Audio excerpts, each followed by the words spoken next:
Bismillahir Rahmanir Rahim. Alhamdulillahi Rabbil Alameen. Wa afdalu salatu wa atamu taslim ala Sayyidina Muhammadin wa ala alihi wa sahbihi ajma'een.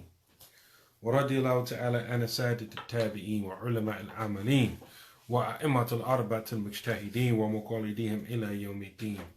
Amma ba'd. Assalamu alaikum rahmatullahi wa barakatuh. Alhamdulillah. Shukran for joining us on this, our 18th night of Ramadan. Well, alhamdulillah.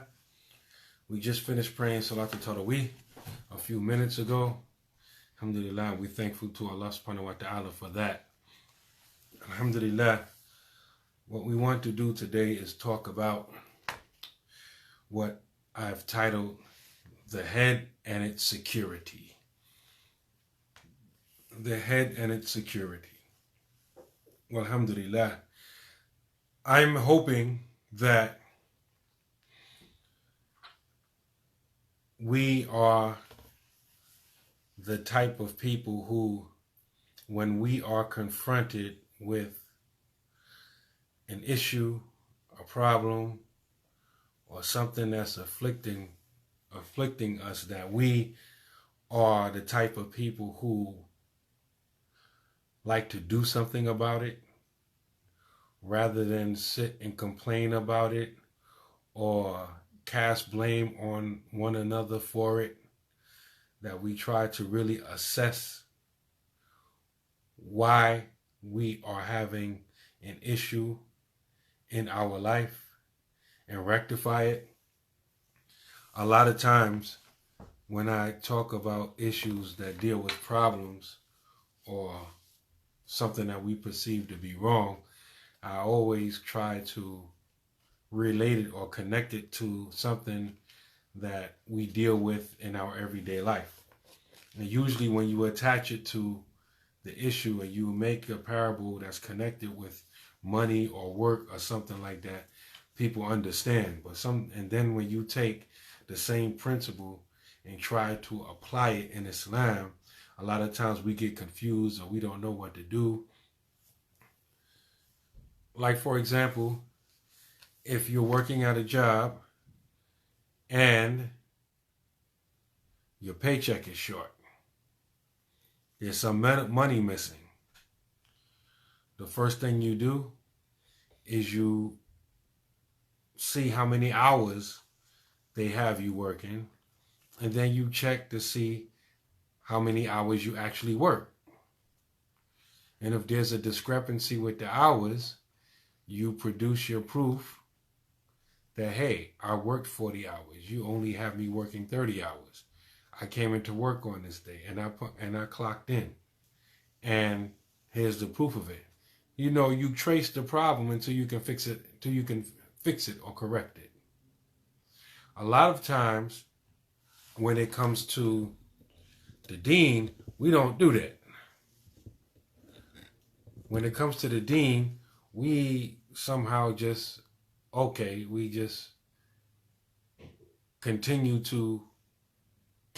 on with the problem. And a lot of times that's not good. The human being is capable of adapting to a lot of situations.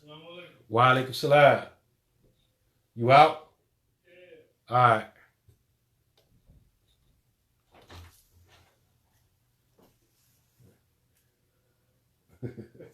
Alhamdulillah.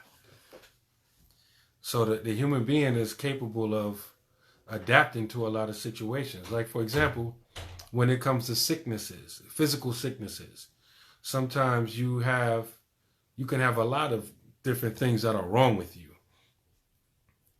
And for whatever reason, maybe you don't have insurance, or maybe it's not bothering you that much, or maybe there's no known cure for what you're suffering. So you just live with whatever's bothering you. And then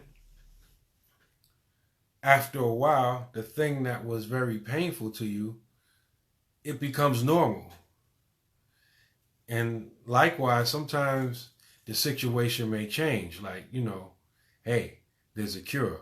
Or, hey, you're eligible for insurance. Won't you apply? Or whatever. Then we're like, oh man, yeah, let me go take care of this problem. Or sometimes people be like, man, I've been living with it all this time. I'm just keep going the way I'm going. And it's actually the same way in Islam. How a lot of times, because of the time period in which we live, there are a lot of things that we consider normal in Islam that's not normal. I mean, it shouldn't be like this. And there are a lot of these things that we take as normal when it's actually not normal and it shouldn't be like that. But because we were brought up in a situation like this, then we consider normal, we've acclimated to it, and we don't even try to change it because we feel like, this is above my head and it's always been like this. I'm going to just stick with it. And this is not necessarily good for ourselves, nor is it good for our deen. Nor is it good for our deen. So this month of Ramadan that we're in, we should look at the issues that normally present themselves and seem to be getting worse every year. And just like with our paycheck, if something seems to be off, we know what to do to fix it. We should be doing the same thing with these issues that come up in our deen. Like every year, when Ramadan begins and ends, you have an increased amount of Muslims that are concerned or are paying attention to the Islamic calendar, or what they think the Islamic calendar is, so that they can know when to start and end Ramadan. And because of the differences, then we have argumentation, issues, and these things, trickle on, and they roll over into other affairs.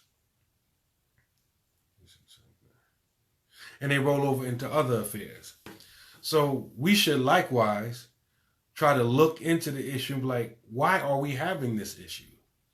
Did we always have these issues? And if so, when did it start?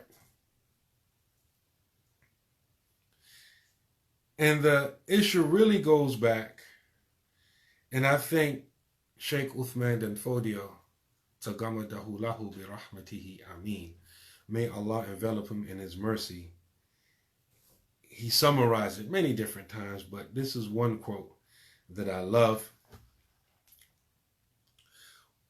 where he said, "An ibn Abbas radiyallahu anhu an al-Nabi sallallahu alayhi wa sallam, as-sultanu wal-islamu taw'amanun la yasluhu wahidun minhuma illa bi salahil akhir. Wal-islamu ra'su wa-sultanu harisun. Wa-ma la ra'sun lahu mutahaddimu. Wa-ma la harisun lahu da'i." And this is a quote coming from his text, his book called ul-Ikhwaan, or the Bright Star of the Brethren.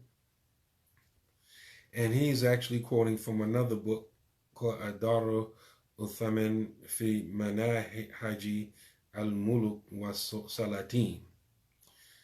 And this author that he's quoting from is quoting a hadith narrated on the authority of Ibn Abbas, the cousin of the Prophet sallallahu alaihi wasallam. And he said, the leader, the Sultan, and Islam are twins. Think about that. The Deen of Islam has a twin, and its leader, and its twin, is the Sultan, the leader, the authority. The leader and Islam are twins. One of them is not sound without the other one. In other words, if you have leadership and no Islam, you messed up.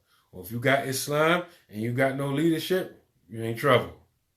You need both. Al-Islam is the head and the Sultan is a security guard. The Haris. Islam is the head. Islam is the head. And the Sultan is its security. Think about that. The Deen of Islam is precious. Anything that's valuable or precious, it needs security. It needs something to protect it. Your valuable money, jewelry, precious metal, your family, anything that you care about, you don't just leave it out there for someone to take it or to abuse it. You secure it somewhere. And so Islam is the head. And the Sultan is the security. Islam is the head, and the Sultan, the leadership, the authority, is its security.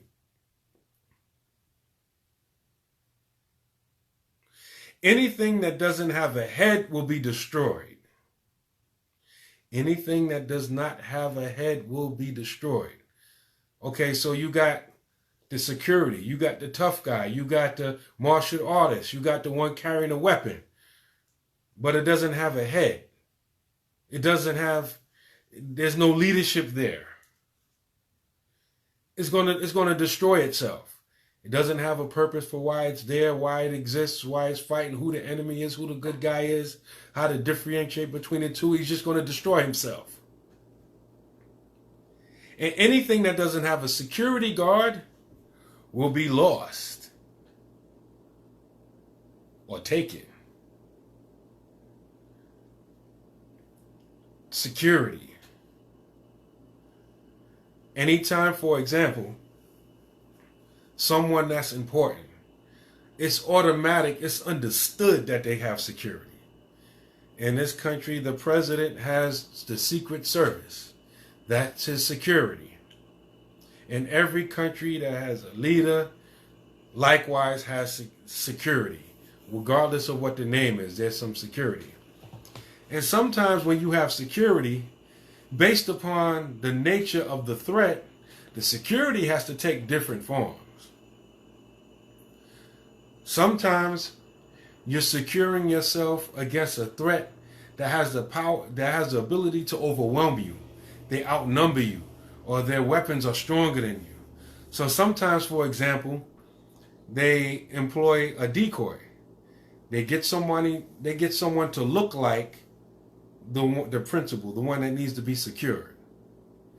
And they put all this visible security around the decoy. And then they transport, or wherever the decoy, wherever they think the real person is going, they send him that way. Hopefully with the hopes of taking the threat that way. Meanwhile, the real principal, the one that really needs security, he goes that way. Sometimes you have to do that when the nature of the threat, is such that, you fear that your security is no match for the threat. Sometimes you need security that's not visible, that's blending in.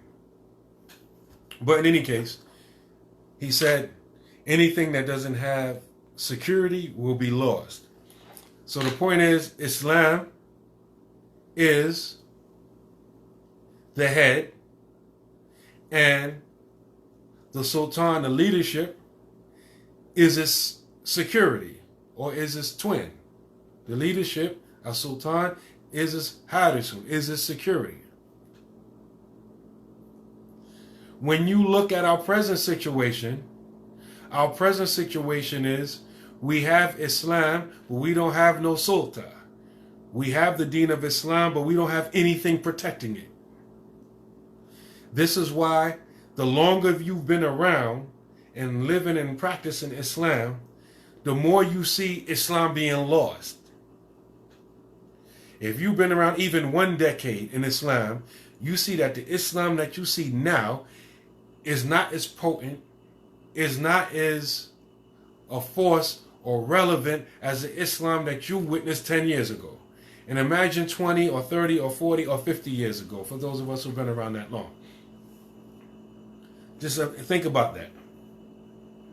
So you have Islam and you have its security guard. You have Al-Harish, the Sultan. And as we just finished saying, we have the Islam now, but there's nothing protecting it. And this takes us back to the statement that Umar ibn al-Khattab radiallahu ta'ala anhu made, that you can find in the Hadith collection Ad-Darimi, in the introduction. And Hadith collection has a long introduction, and it has a section on the disappearance of knowledge. And he said, "Innahu la Islama illa bi jama'atin." He said, verily, there is no Islam without community. There is no Islam without community. Very emphatic speech. What do you mean there is no Islam without community? And he said, La Islama, la li nafi al-jinsi. It's the type of la that negates the existence of a thing, right? The same la that we use in the Shahada. La ilaha, there is no God, illallah, except Allah, right? If you cut that statement in half, the atheist would love it, who denies the existence of God, right? If you left out the istidnat, or the exception from that statement, that first sentence of the Shahada, the atheist would love it, because grammatically speaking, the statement denies the existence of God. Illallah, except Allah. Right? The Prophet sallallahu alaihi wasallam said, La ta'ata fil makhluq fi ma'asiyatil khaliq. There is no obedience to a created thing while being in disobedience to the Creator. Look at that statement. You have a la, and then you have a noun following after that, and that noun is mansub. It ends in fatah, right? La ta'ata. There's no obedience, meaning that obedience is not valid, right? La ta'ata. You didn't say la ta'atu, la ta'ati, la ta'ata. Fil makhluk, there's no obedience to the created being while being in disobedience to the Creator. That obedience is not valid. It's not an excuse. Look at the ayat after Ayatul Kursi. Same type of la. La ikraha fi-din. There is no compulsion in the deen, in the religion. What does that mean? You can't force anyone to become a Muslim. If you put a gun to someone's head and say, become Muslim right now, or I'm going to kill you, right? And that's what they accuse Muslims of, forcing people to become Muslim, right? This is one of the most famous ayats of Islam. Every Muslim that's, just a basic Muslim, all of us understand that, compulsion is to make someone become a Muslim. You making them become Muslim is not valid, nor is their Islam valid. They just doing it to save their life. So, one of the main slanders about Muslims historically is that we force people to become Muslim, right? But every Muslim knows that compulsion is not acceptable to Allah, right? La ikraha, what's the point? Ikraha, it ends in fatah, right? It's mansub, right? So that compulsion is not valid. You can't force someone to become Muslim. And there are many, many examples like this, right? So Umar ibn al-Khattab radiallahu ta'ala anhu is using the same type of speech when he said, La Islama illa bi jama'atin. There is no Islam except with Jama'ah. Ooh, heavy statement when you think about it like that. No Islam without community. he didn't stop there. He said, La jama'ata illa bi imaratan. There is no community without leadership. There's no community without leadership. We're not renegade people. Every man for himself. I know it's hard to tell now because most of us are even self-proclaimed renegades. We brag about being renegades. And we think we're renegading or rebelling against corrupt individuals or corrupt institutions, not realizing that we are renegading against or rebelling against the Quran and the Sunnah. Right? And he went on, he said, La imarata illa bi ta'atin. And there is no leadership without obedience. And so going back to issues like Ramadan, when it starts, when it ends, and the fitness surrounding that, I don't care how much you try. I don't care how much you become a scholar of all the difference of opinion about the moon sighting and all that. You're not going to fix the problem because you are ignoring the elephant in the room. You're trying to put the cart before the horse. Those of us who sincerely want to solve a lot of our problems, you can't do it by ignoring the elephant in the room. We don't have leadership. And a lot of us, we think that we can pass the buck by saying, okay, we don't have no Khalifa. So, well, who am I? I can't bring about no Khalifa. So let me just continue to live like that. We don't do that with no other area in our life, right? We don't do that with no other area in our life. But we content with that in Islam. And Islam don't work like that anyway. You build it from the ground up. It's not going to come from the top down. You build it from the ground up. So you first have to establish this level of leadership on a local, small level in your house.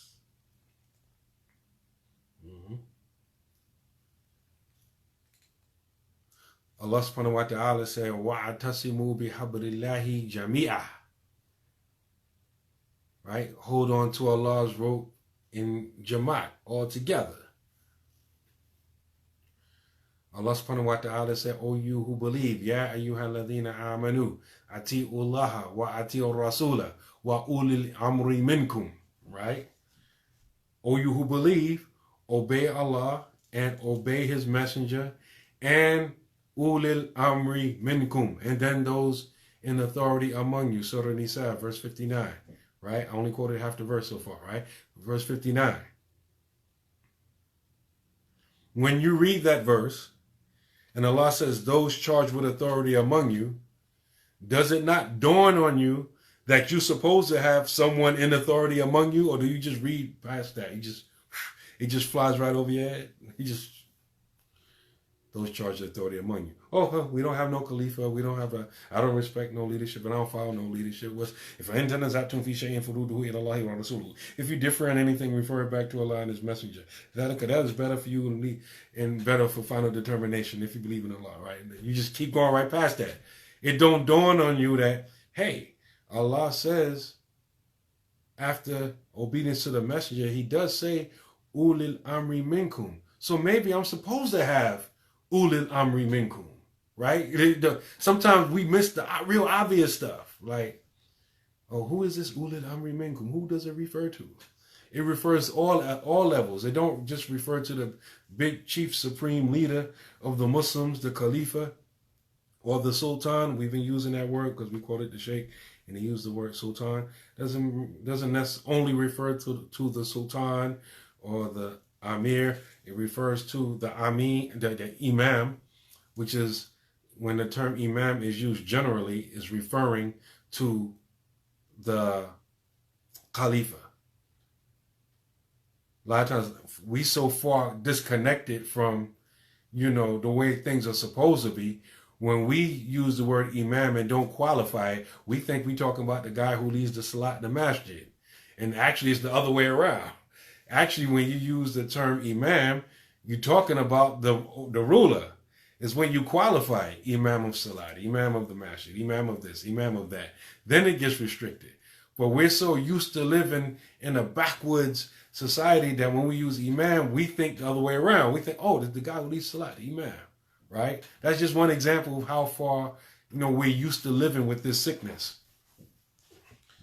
The abnormal has become normal. So, right? It don't only refer to that. It refers to those who are under him. Like, for example, if we had a Khalifa or an Amir or a Sultan, it refers to the regional leaders. And it refers to the military leaders. Some of the scholars say that ulul amri minkum refers to the scholars, the ulama. So it's not necessarily restricted to the highest level of leadership. It refers to the scholars. Even in Diya Ta'wil, the book of tafsir by the brother of the sheikh we quoted earlier, Uthman Dan Fodiyo, even in his tafsir, the very last thing he says in describing who ulul amri minkum is, he says this also refers to the authority that the husband has in his family. So it even refers inside of the household who ulul amri minkum is.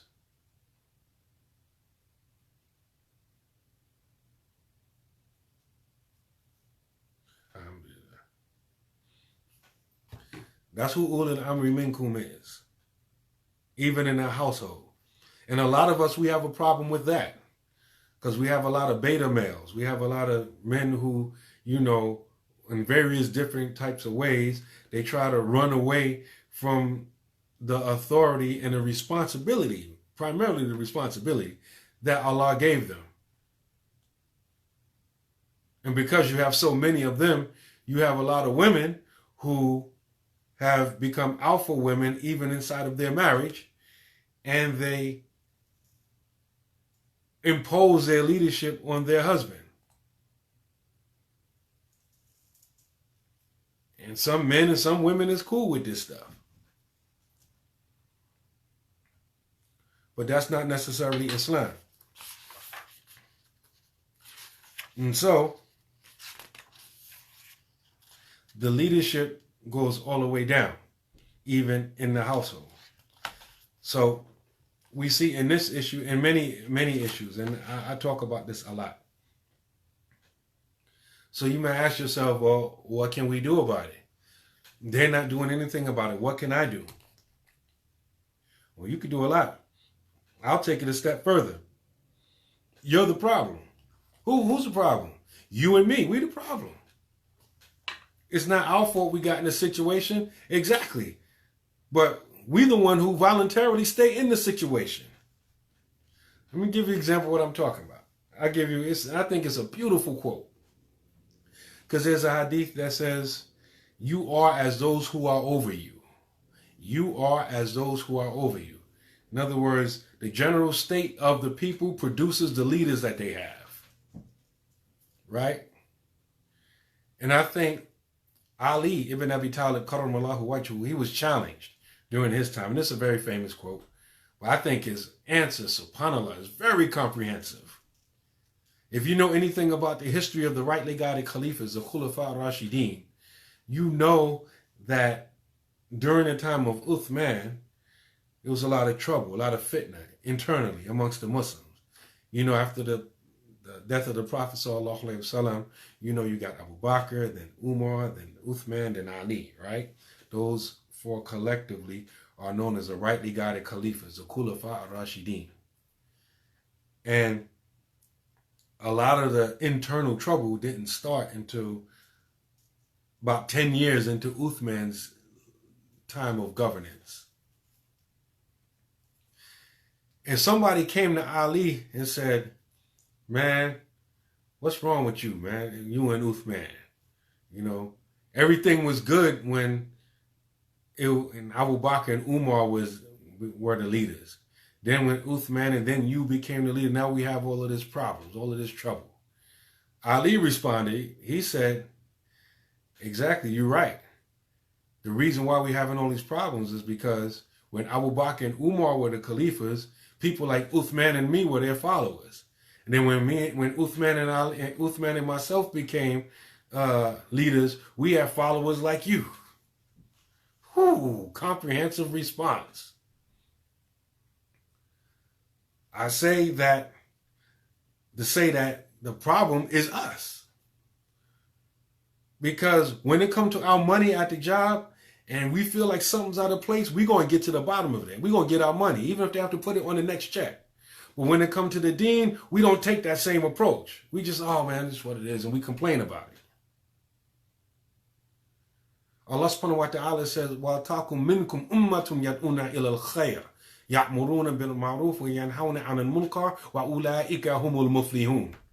Let there arise out of you a group, a band of people, inviting to the good, enjoining what is right, and forbidding what is wrong, and it is those who will be successful. Yeah, the subject of enjoining the right and forbidding the wrong. The Prophet ﷺ said, "Man ra'a minkum munkaran fayughayyirhu biyadihi, فإن لم يستطع فبلسانه, فإن لم يستطع فبقلبه, وذلك أضعف الإيمان." Whoever amongst you witnesses an evil, this is one particular evil that we all witnessing. Change it with his hands. And if he's not able to do that, he has to change it with his tongue. Maybe he has to say something to bring about a change. And if he's not able to do that, he has to change it in his heart. In other words, his heart can never be cool with the situation that he sees as wrong. Without a other fully man, and that is the weakest of faith. In another riwayah, it says there is no iman after that. So we witnessing this wrong, this munkar, this evil, this despicable situation that the Sahaba would have never tolerated, but we cool with it. And we not doing anything to change it. Say, brother, you keep talking. Ain't nobody gonna listen to me when I can't elect no Khalifa. You can't, but you can establish leadership locally. You can have, if you have a community there, you can go there and stop being a renegade and a rebel and be like, listen, we are giving you bayat. We are here and obeying you. Long as you don't deviate from the book and the sunnah, we obey you as much as possible. Many people are not doing that. That's why I say, you're the problem. So, well, there's no masjid in my area. Are there other families with you?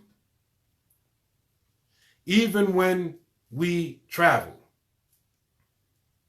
the Prophet ﷺ said, appoint one of you as a leader. Even something as insignificant as going from one place to another, you have to deal with this issue of leadership. In real Islam, not this, pseudo junk food Islam that we have now, but in real Islam, that's what you do. When you have real leadership, you appoint someone when you're traveling. A lot of us are not practicing that. And we have a whole bunch of issues because we keep dancing around this issue. When you have leadership, when the month of Ramadan comes and goes, the Imam, the Amir, whatever the title of the leader is, he says, Ramadan is over, Ramadan starts. That ends the argument. The only people that's arguing is people that don't have leadership. That's why I say we're the problem. And we have all these excuses. Well, I'm not obeying no one, and then we'll pick some leader, either a local leader or a historical leader, and then we'll start pointing out all of their sins or their weak points or what have you. And my response to you would be is, where in the Quran and the Sunnah does it say that a leader is supposed to be perfect? I mean, you got some leaders in Islam historically that people debate whether they was Muslim or not. Yeah, a lot of Mu'tazila leaders in Islam, yes, during the Abbasid Khilafah. But even when you look historically about those leaders, even the ones that were notoriously oppressive to the Muslims and notoriously sinful, you find that even those leaders, the notorious ones, the ones that books have been written about, when you look at those leaders, they protected Islam. That's the part that a lot of people miss. Say, oh, this leader from this period in history, he was evil. He killed this Sahaba. He killed that. He killed that righteous Muslim. He killed this one. He did that. Oh, he did this. He did that. Well, at the same time, Islam was established. And that's why even during the reign of some of the notoriously corrupt or sinful leaders, like even when some of the Sahaba lived during their time, even the Sahaba that were still alive, a lot of them differed on what their position should be vis-a-vis this oppressive ruler. Some of them said, hey, listen, we the companions of the Prophet. You know, if anyone's going to enjoin the right and forbid the wrong with these people, it's going to be us. So I'm going to stick to him. And when he do wrong, I'm going to check him. Even if he don't listen, I'm going to check him. Just like Abdullah ibn Umar, radiallahu ta'ala anhuma. He was close to Hajjaj ibn Yusuf. And if you know about Hajjaj ibn Yusuf, he struck fear in people's hearts. He hunted down people who was against his leadership in Bani Umayyah and all of that. He hunted them down and killed them. He killed a lot of righteous people, like Sa'id ibn Jubair, one of the students of Abdullah ibn Abbas. Like he struck fear in the hearts of a lot of people. One time he was given a khutbah and he was like cursing Ali and all that stuff. Abdullah ibn Umar stood up and told him to shut up in the middle of his khutbah. Shut up. He said, shut up, you liar.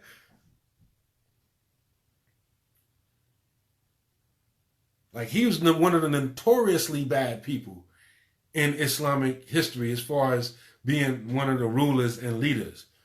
But when you look at some of the other stuff he did by protecting the Muslim borders and all that kind of stuff, that stuff can't be denied. He's even credited with, he's one of the people, he's not one of the only ones. He's one of the people that's credited with putting the fatha and the dhamma and the kasra in the Arabic that we read today. Like when you first start reading Arabic, you need those vowels. You need the ah, I, u, right? You read the history of the development of the written Arabic language. His name is mentioned there for introducing the fatha, dhamma, kasra. Because the more advanced you are in Arabic, you don't necessarily need those vowels to read. It's just like if I wrote a sentence in English, right? And I took out all the vowels, most of y'all would be able to read the sentence even without the vowels there, because it would only make sense with certain vowels being there. It's kind of the same way with the Arabic language. But when you're new or Arabic is introduced to you, you know, like a second language or something like that, you need those vowels, at least to start off. And so when Islam spread out of the Jaziratul, out of the Arabian Peninsula, the language started getting corrupted by different people. And many of the scholars credit him with being, if not the one, at least one of them to introduce some of the diacritical marks like the fatha, the dhamma, the kasra, you know, the a, u, I, you know, vowels on the letters. But he was an oppressive leader. He definitely wasn't the best of leaders. And I forgot which Sahaba said it. It might have been a tabi. I forgot who said it.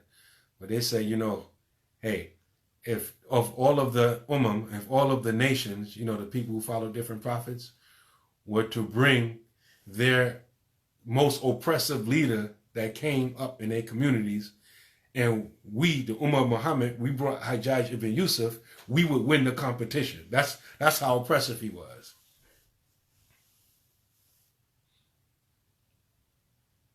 And so we have to start on a smaller level. Yes, we're small people. Most of us are insignificant.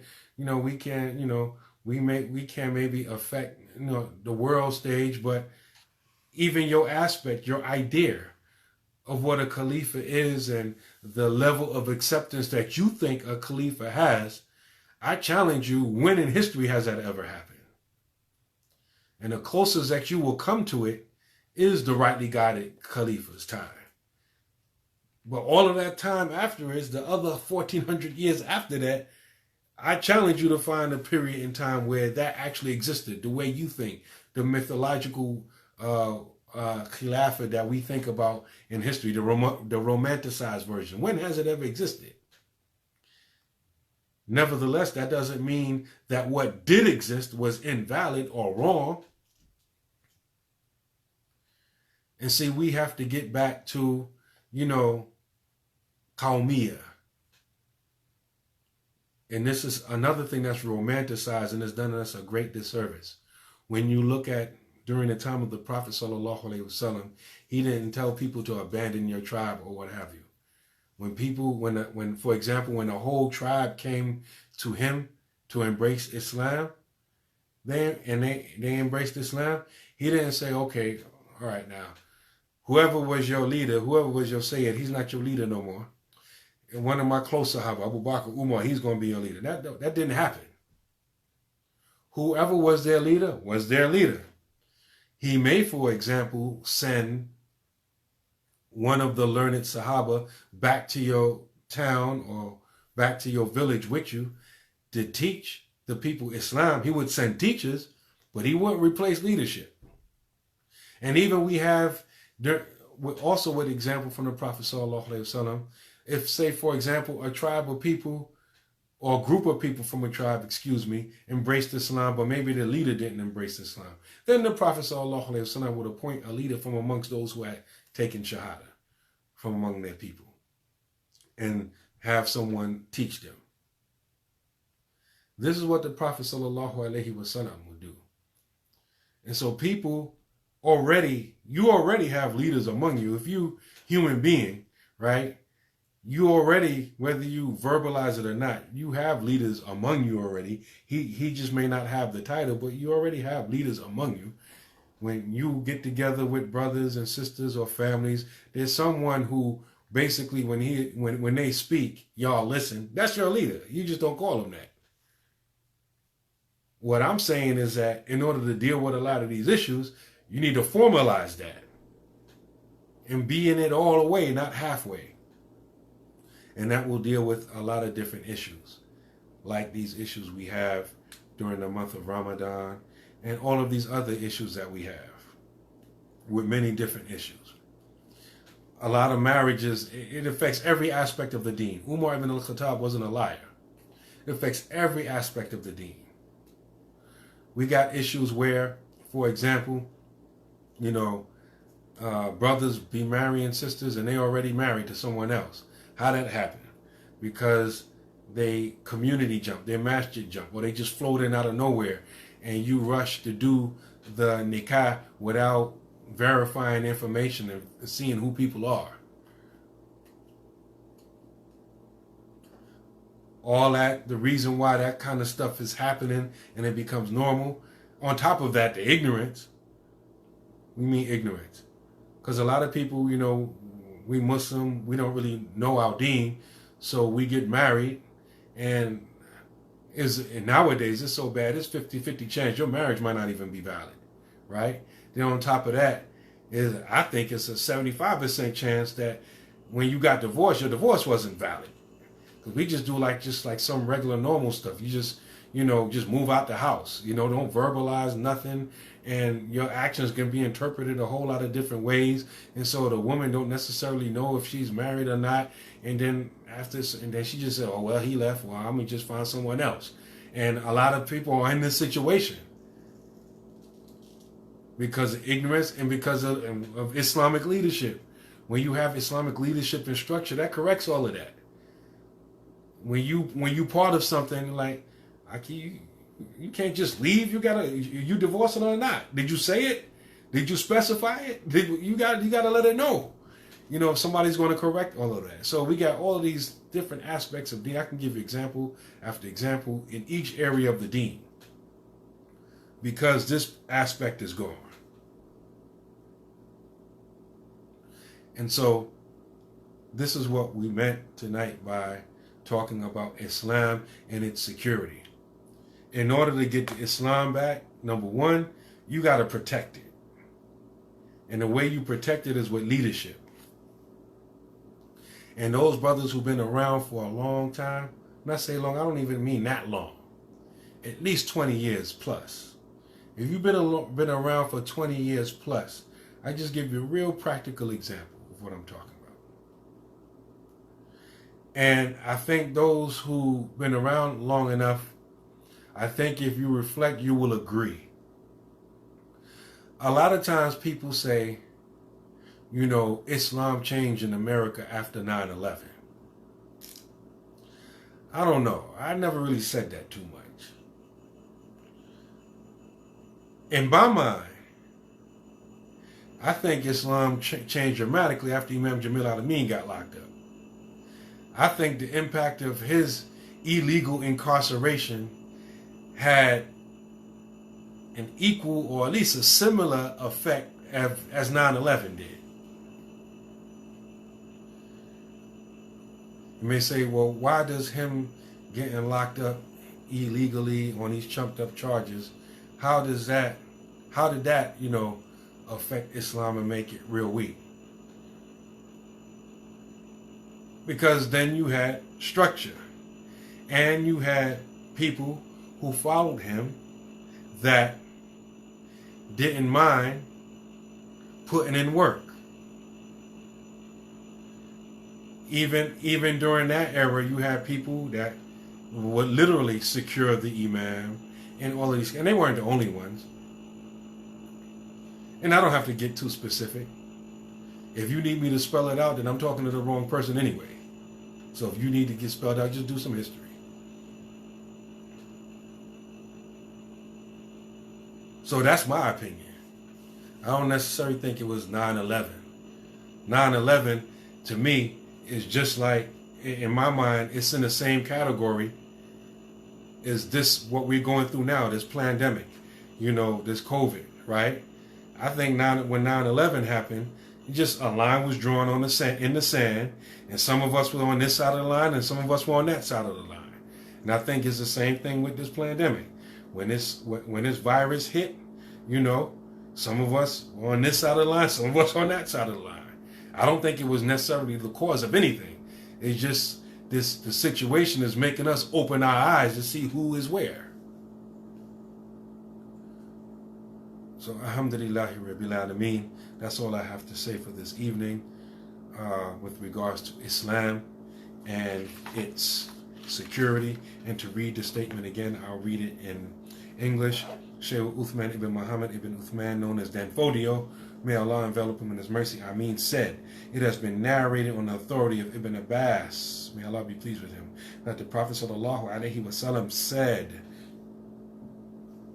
the leader, Sultan, and Islam are twins. One of them is not sound without the other one. Al-Islam is the head and the Sultan is the security. Anything that doesn't have a head will be destroyed. And anything that doesn't have a security guard will be lost. And that's from his book, ul-Ikhwaan. And so my advice to those of us, and I'm talking about even those of us who are already on the same page. If you're on the same page, I mean, there has to be a period of time when you stop talking about it and start being about it. Because, you know, a lot of us talk. I'm talking right now, right? But at some point, we got to be about it. And, you know, if you talking about it and you never be about it, maybe you might be worse than the people who don't even talk about it, right? So at some point, we're going to have to start living it. Walhamdulillahi rabbil alameen. سبحانك اللهم وبحمدك نشهد أن لا إله إلا أنت واستغفرك وأتوب إليك والعصر إن الإنسان لفي خسر إلا الذين آمنوا وعملوا الصالحات وتواصوا بالحق وتواصوا بالصبر. Please keep us in your dua, and we do the same with you all. May Allah bless all of you and keep you all on the straight path and keep you firm and give you the himmah, the desire, the strength, the motivation to go even harder in these last few nights of Ramadan. Assalamu alaikum wa rahmatullahi wa barakatuh.